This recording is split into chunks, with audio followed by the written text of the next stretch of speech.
G'day legends, I hope you are having a fantastic day and so far you are having a brilliant weekend leading into what I hope is a great working week.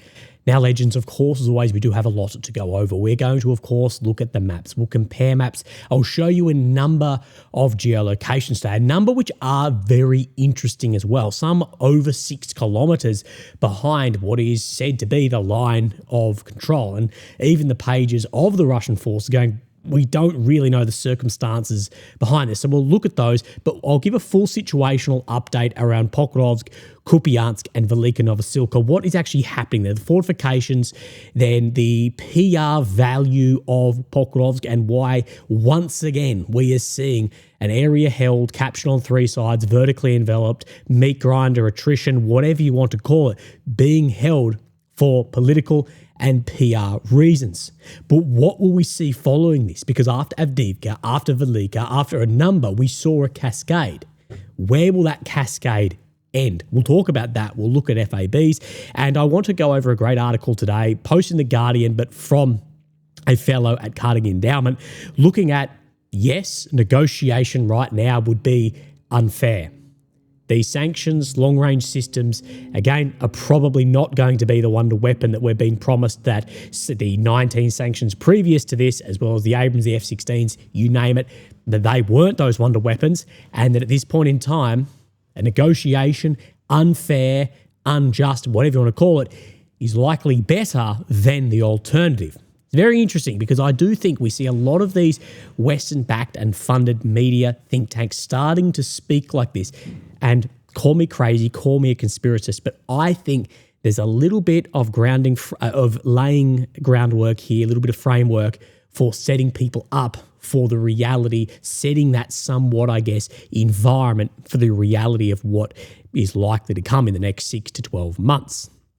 Now, let's get into it. We'll start with the map. So, of course, here is Ukraine, the center of the screen, the capital of Kyiv. The red areas occupied since 22, the purple since 2014, and the red check that you'll see on the map today, ground that Russia has made in the last 24 hours. Now, where I want to come is down into Pokrovsk. Of course, we see this encirclement, this envelopment that has occurred. But again, in the era of artillery and highly accurate artillery such as drones and heavy artillery such as FABs, what you can end up with is an envelopment like this that is not closed. It's not a physical encirclement, but you end up with it vertically enveloped. That movement in and out of here, well, it may as well have soldiers in trenches here.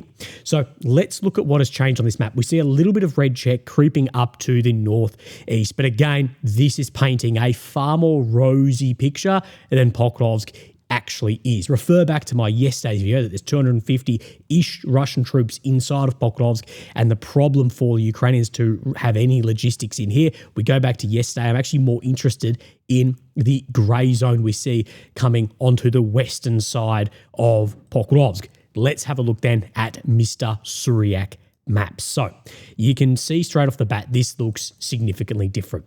Now, once again, you see a lot of the grey zone shown on Deep State tends to be red on Suryak, but this movement in and around the Minograd area and north around Rodyansk as well. This is Rodyansk, this is Minograd. Now, we'll go over it more, but the problem, where this turns into a catastrophe, it's already a crisis. When it turns into a catastrophe is what is looking like it's unfolding is that Pokrovsk falls before Minograd.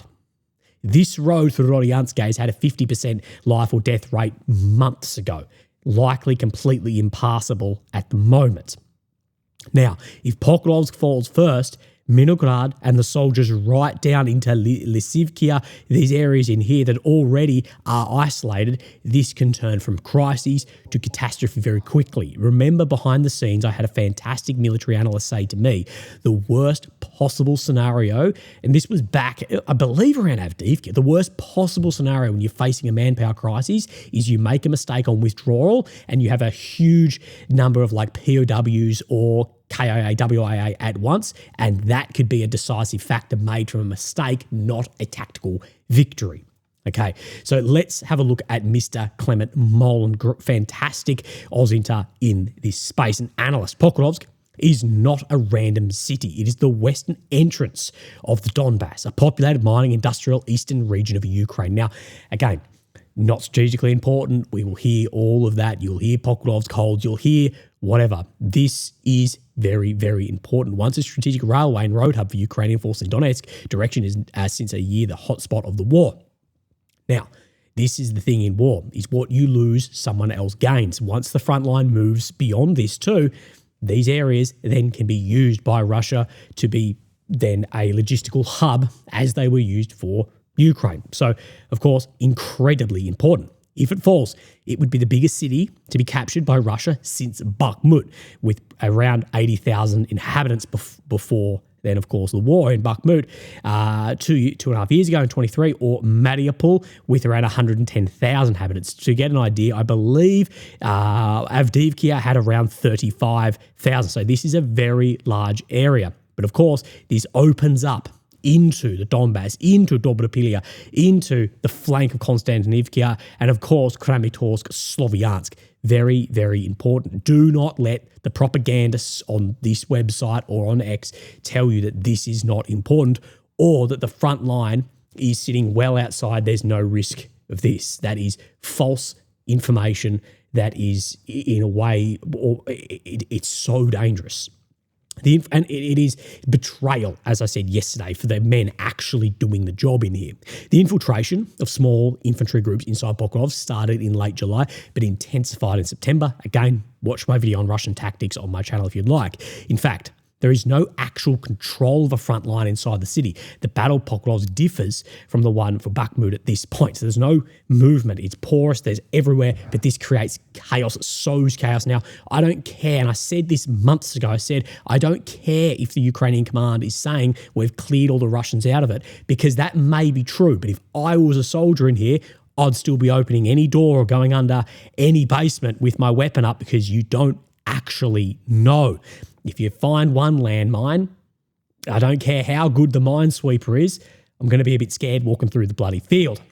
Lacking men, Ukrainian forces have been unable to stop the Russian infiltration. As of today, a few hundreds are operating more or less behind the lines and coming into Pokrovsk and setting up and then exploiting out of basements as well that they're setting up in for a number of weeks. He says they're hiding in weeks in abandoned house and basements, high-rise, waiting to engage in street fighting and, of course, carry out the ambushes that we have seen. The situation unfolding is getting catastrophic since there is a large lack of infantry to track the groups and destroy them, turning crises into catastrophe. Ukrainian forces are still controlling the area southeast of the city, most part of Minograd and part of Roryansk. The northern key of Pokrovsk. However, the soldiers inside these areas are getting more and more isolated. They may be forced to retreat. And this is what I spoke of before. Of course, Minograd, Roryansk is just behind my text in here. And of course, down into the south around Lysivka. If Pokrovsk falls first, this is going to be a huge problem. This is already a serious challenge if there was a call to withdraw now. But if there is a call to withdraw, it will be on foot. It will be under fire. We don't know. I think if we were to get a foggy night and there wasn't a command taking advantage of maybe that level of visibility, I don't know. But I don't have a hope in that. Now, the Russian advantage in cities such as Pokrovsk, Minograd, Kupiansk, Konstantinivka, and Leman at the beginning of infiltration is the wave of small infantry DRG elements. Of course, this is just manpower. Outside the cities, the Russian advantage is the FAB glide bombs. And you can just see, this is on the northern aspect of here, just how many has been landing around here. But it's not only manpower, it's also the development and continued development of these tactics. The Russians have found something, maneuver attrition, position maneuver attrition. I keep saying that in the wrong order. But as I say, it's basically hold, destroy, exploit at the time. And that is working moving forward. And in my opinion, given the overmatch and superiority in what we're seeing from artillery to man to tactics as well, the attritional aspect of this, to believe it's anywhere even close to the numbers people are saying, is delusional. I don't care who's on the offensive or not, given those superiority. Yes, you may lose more on the offensive, but you're enveloped like this with this numerical superiority, tactical superiority in many sectors too. Come on. Over the past 2 weeks, more than 600 FABs have been dropped between Pokrovsk, Konstantinivka. Here's a map of these bombings. We can see Pokrovsk, this is Orlianska, Dobropilia, Konstantinivka, and where that is moving out. But also, this is why I bring this up, is this movement out of here, how is that actually going to look? Now, once again, as if a broken record, I could have just lifted this out of Bakhmut or Velika or Avdiivka and just copied and pasted it in here, is once again, we've seen the command sacrifice the opportunity for an orderly attritional retreat for political and PR reasons. Now, there may still be a window for withdrawal, but it is closing fast. But these optics are superseding tactical decisions. And we've spoken about this in doctrine, that you cannot let propaganda drive command decisions. You need propaganda to support command decisions, but it can't be driving it. You can't have optics, information, propaganda, whatever you want to call it, that being the crux of your decisions. No, you need your command doctrinal decisions being made and then the propaganda to support this. It's all out of whack. Tasaragama UA speaks about this very well. If Pokrovsk falls before Minograd, this could be catastrophic. Now, this is not accounting as well, though, for the soldiers down in this deep, already isolated pocket. Now, when previous cities fell, what we saw was that cascading effect after them until the front somewhat stabilised. Now, this is highly likely what we will see here. Yes, there are many fortifications behind Pokrovsk, squiggly lines on a map. We do know the manpower shortages in these fortifications because of the breakthrough on the northern side. What we know is Avdiivka, Velika, they had many fortifications behind them as well. Where will this cascade fall or stop? We don't know. Last slide. And this leads into then more areas.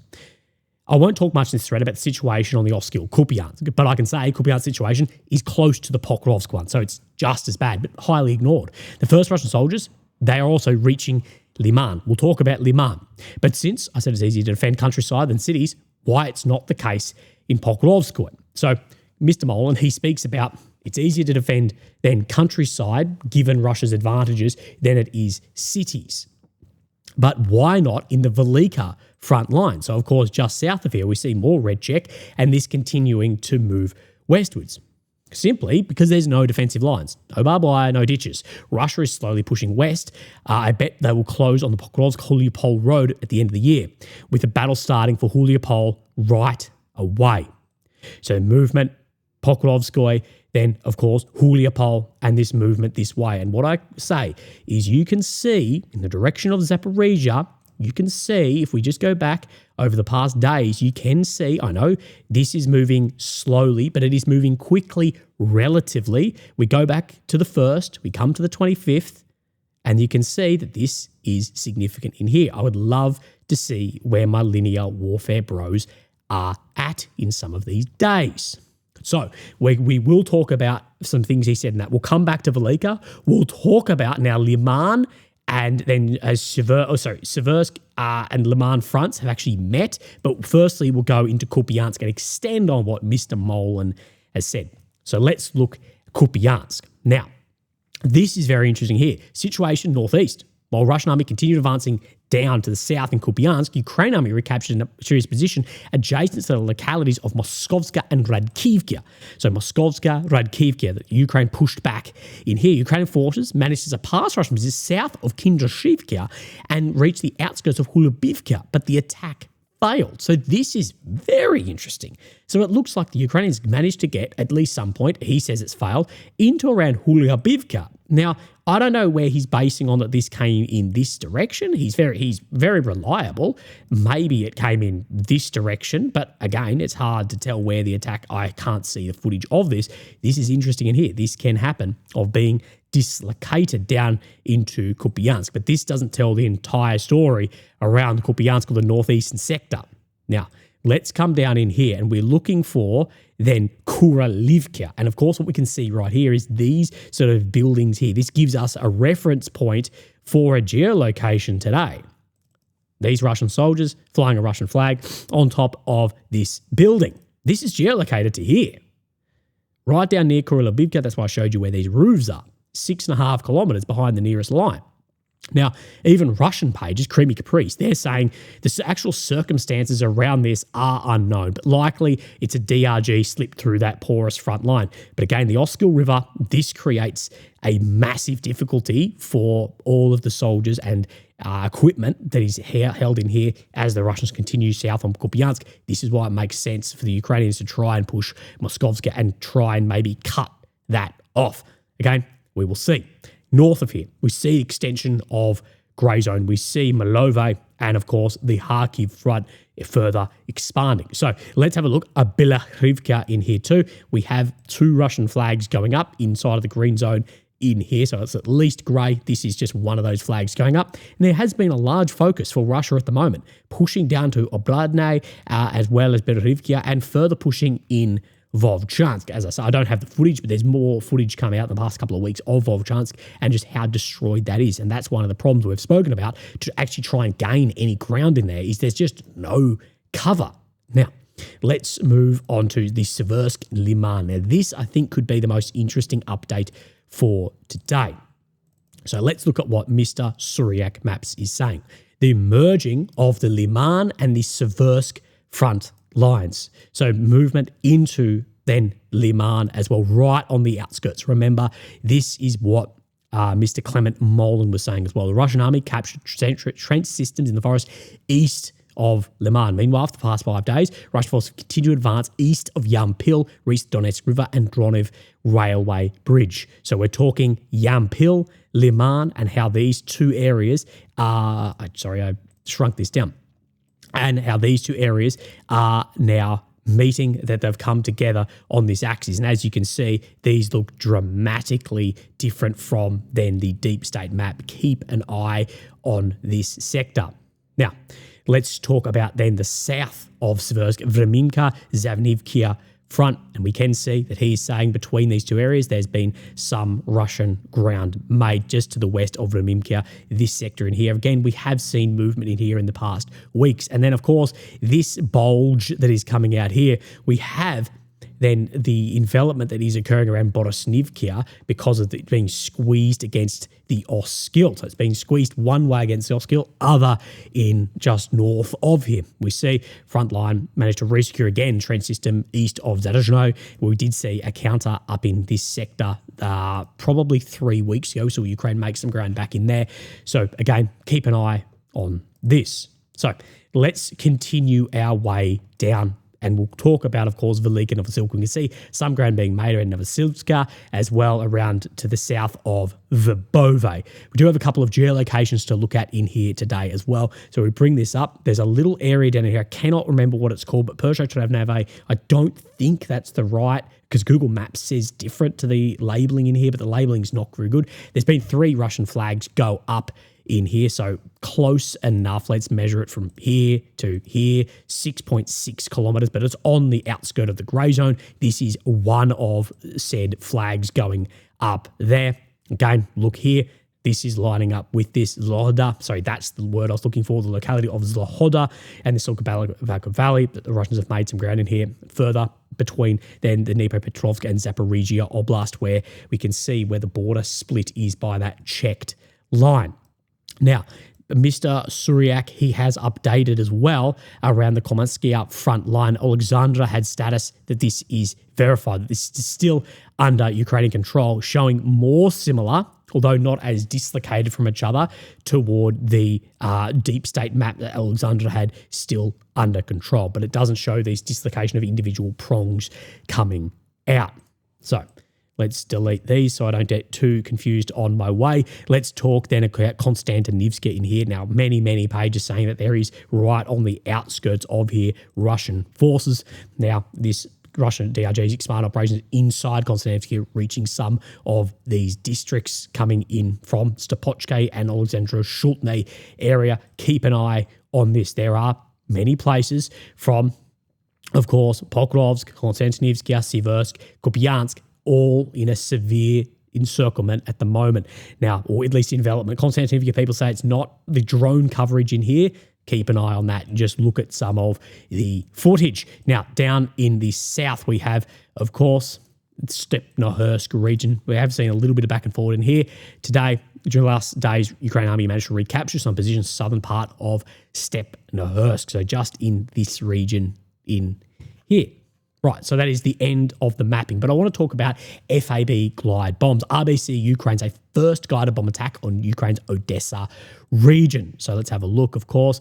We're talking Dnipro, Zap, and then, of course, we have Odessa, Kherson regions in here, and the length that these new FAB munitions can reach. Now that we're talking Odessa region, but what we have spoken about is these have gone from a very battlefield 30 kilometers now out through Zap, almost Dnipro, Odessa region as well. And let's actually just measure Dnipro Oblast here, or Dnipro itself, 100 kilometers. Again, likely not in range of some of these, but it's getting closer and closer. But let's have a look at this, that Ukraine's Air Force have downed 3 of them. Attack Odessa with 3 of these weapons from then the Southern Command, I believe it was. These were launched from Su-34s, air defense units in southern Ukraine, shot down 2 bombs, the third fell without consequences. Of course, these are the new guided, and these, from my reading, are the extended Grom, or at least extended ones with the little engine on them. Now, any figures like this in war, especially interceptions, please take with a grain of salt. What I see is many celebrating that the new long-range powered FAB is useless due to this. They're all getting engaged. Now, what they've done is they've missed the point. These systems work on the idea that quantity is quality, and Ukraine would be lucky to have a 10th of the air defense needed to intercept these in full production. Probably more like a 50th of these. And that is the problem with air defense, is there's just never enough of it, and that these weapons are going to be significantly cheaper, but are going to have to be engaged by something that may engage a KH-101 or an Iskander or something like that. And that's that problem with just the amount of systems going in. Okay, so let's move on to this. This is a Guardian article here written by this gentleman, Mr. Christopher Shivis.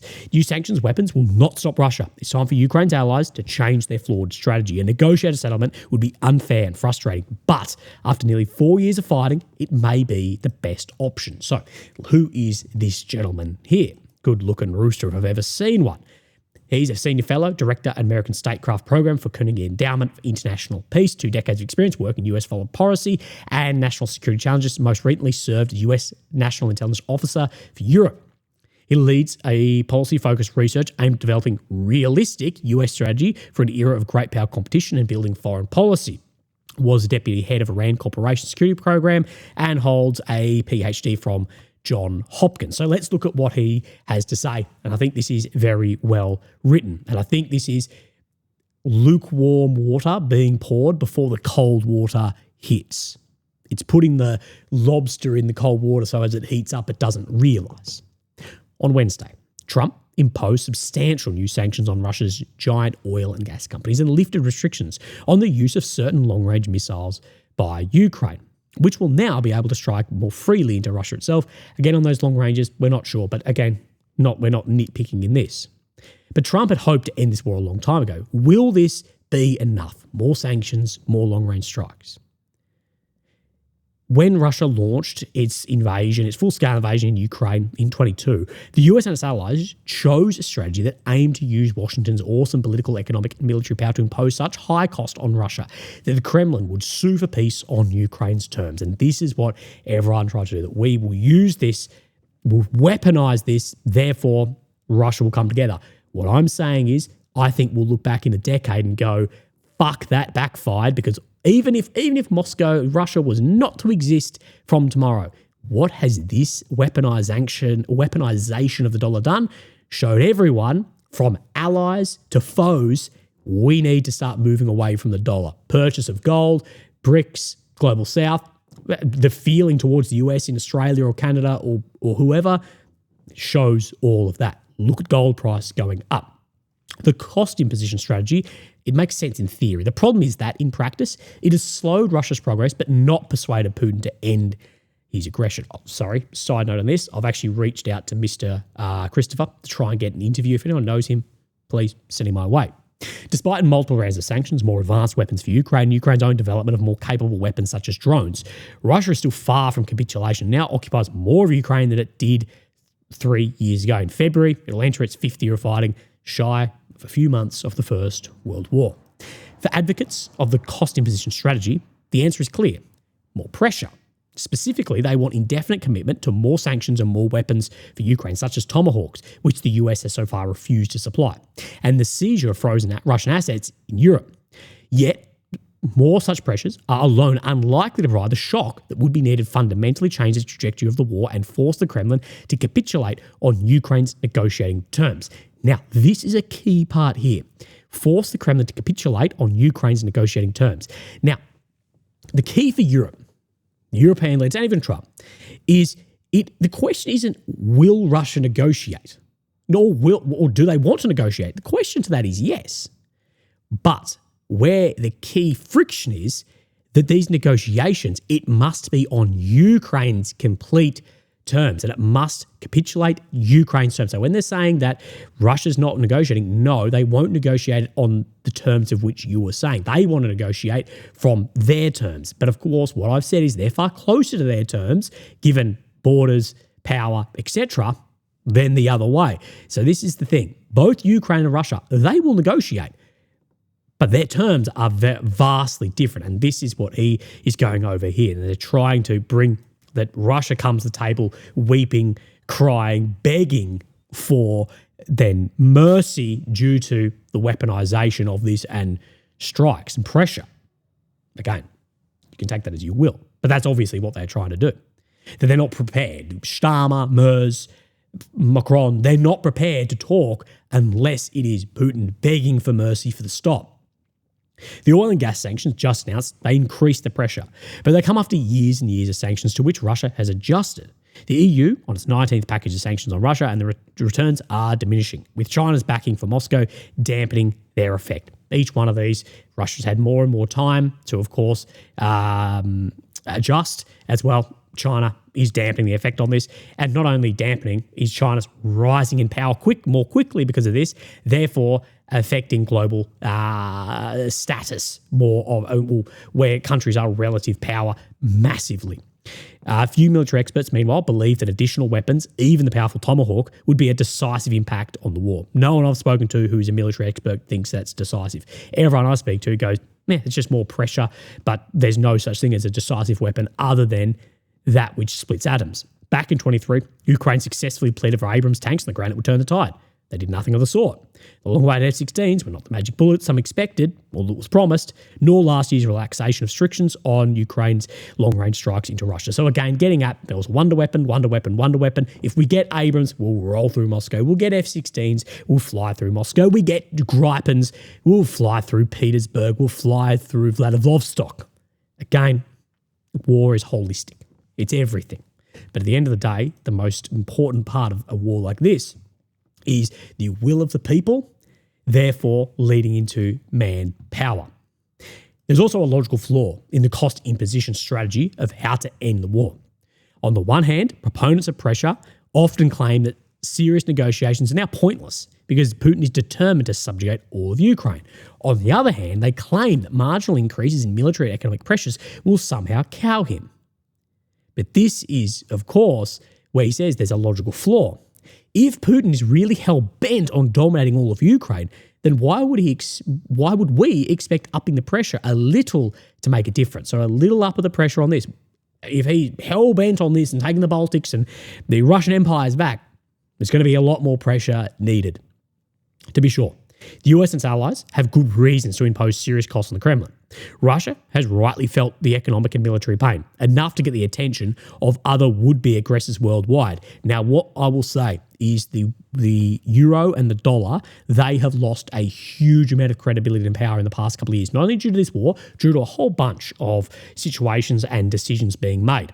The sanctions that we put on Russia and the impact of that, if we tried to do that to another country now, it would be significantly less. So as these sanctions, that each one has less and less effect on Russia, if we then stepped into a conflict with, say, China, these countries have seen the weaponization of this, and the global share of these currencies and power has dropped, it would be even less. So it's grabbed the attention, yes, it has, but it's also grabbed the attention going, we don't want then the weaponization of a currency, so we're moving away too. Without Western support, Ukraine would have struggled mightily to prevent Russian force from entering Kyiv and ousting Zelensky. Without Western support, there was nothing. Pressure of this kind is an important ingredient in getting to a ceasefire, but it's not sufficient in itself. So, don't expect these additional sanctions to end the war anytime soon, unless they are combined with a more open negotiating position from the West. This may mean a deal somewhat more favourable to Russia than the West would prefer. A deal that, in my opinion, would have to reflect the battlefield reality at the time. And the battlefield at the moment is more favourable to Russia. Like it or not, it's the way it is. If the war were to end, for example, with Russia occupying the Donbass, it would be an unfair outcome for Ukraine and frustrating for its backers, but still better than many alternatives. The situation is likely to get worse and worse and worse, like those who say the end of 22, and people said at the time, this is the high waterline. The battlefield is somewhat favourable to Ukraine, therefore negotiating position may be more favourable. Now, this is a fantastic line. Some ostensible supporters, so what is seeming to be true, authentic, but isn't, supporters of Ukraine may secretly prefer to keep the war going. For example, to ward off Russian threat by tying it down to Ukraine. So the way to reduce Russia's power is through Ukraine. This is what I said yesterday. This is something I've been saying for some time. There are a lot of fucking assholes out there who are not pro-Ukrainians, that they're not looking for the best for Ukrainians. They just want what is the worst for Russia. And they're going, right, what then? We don't care how many need to die, the generational debt, the demographic impact, the color extinction of nations, basically. We don't care about that as long as we can ward off, then diminish Russia's threat. This is where I think a lot of the European support comes from. But and I think that is fucking betrayal for your neighbours. But several years with no progress should lead the rest of us to reassess what US power can actually achieve in Ukraine at acceptable cost. Unwillingness to recognise and accept the limits of US power is a refrain that runs through the histories of Washington's involvement in Vietnam, Iraq, and Afghanistan. And again, this was overestimating power, and we saw what happened in these nations. It's incredibly similar to, like, Afghanistan's a great example, because if you look at then Afghanistan from the Soviets, compare that to Vietnam, both ways, and then you compare then Afghanistan Mark II with us, you get an idea. So the same basic dynamics are at play with Ukraine. Ambitious objectives at the outset that US proves powerless to achieve, leading to a multi-year entanglement that no one will remember as a victory. The US may still be the most powerful country in the world, but failing to heed the limits of its power, it's less successful abroad and corrodes politics at home. And that there's not this omnipotent power there. We need to realise the limits of that as well, especially dealing with nationalist elements around other areas of the world, and the exporting of liberal democracy into areas, and how effective that can and can't actually be, and the limits of that power that is reducing a lot. And all of the biggest thing that pisses me off is that we put the stick in our spokes and go, fucking G or fucking Putin or whatever. And you're going, mate, maybe look at the decisions you have made. I guarantee in the next decade, as we see Europe have a controlled downward spiral of global power, credibility, that we will see all of the blame shifted into the Kremlin or into Beijing or into Washington, and you'll go, brother, you were cycling down the Arc de Triomphe and put your husband's dick in the spokes. We need to be realistic about this too. If we're not willing to look inwards, be critical, maybe I'm a doomer, but at least I'm not this absolutely over-the-top, what's the word I'm looking for? Shifting blame onto everything else, unaccountable, and then shifting it somewhere and saying it's that problem. overly optimistic internally. Everything's perfect here, and it's all that is it affecting us. Anyway, legends, vote for me to be dictator. Living in a dictatorship would suck. Being the dictator would be fucking awesome. Anyway, I hope you're having a great day. Look after yourselves. Have a great start to your week. I'll speak to you tomorrow. Thank you. Bye-bye.